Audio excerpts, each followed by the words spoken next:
Jingtyrwa balaslam Wanrah Jingkylla ke Meghalaya Public Service Commission ni Mpsc Kalajan Dam bat lakmi lenti Wanrah yakni hakmat ke kenhun Menteri Kejela Shwa Keshpo Tarik Unaitung lapanti kena Chief Secretary Kejela ba DP Walang kini Jingkylla kilalong hadin ke jingpen bor nakaliang ki kenhun ke imlang saalang bat ke Khasi Students Union ni KSU nak bentar ke jingbet renti hakikam kijam ke komiti hapok ke jingelam usinya Principal Secretary ba Frederick Kharkongor haringkat ke jing pedang jingtip nak riu shampang bakentum ya chairman barim ke UPSC Professor Dr. David R. Imle kalapan long ke jingemer jingmut ki babnya halor kani ya ke jing penwandur ba Khatduh lakmi renti ban pendap hapok shiposngi bat nakaliang ke sorkar ke perkhat ban kmi benya ya kani ke jo hakabakut jong ubnai jeliu.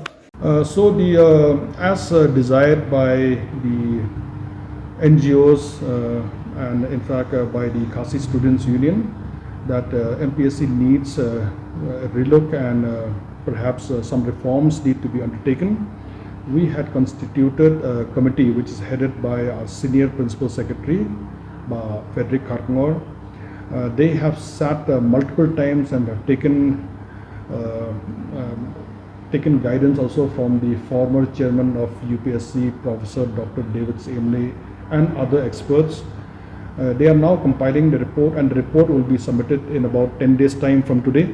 So we are hoping by this month end, the report will be studied, and by July, before the 10th of July approximately, it will be taken up by the cabinet.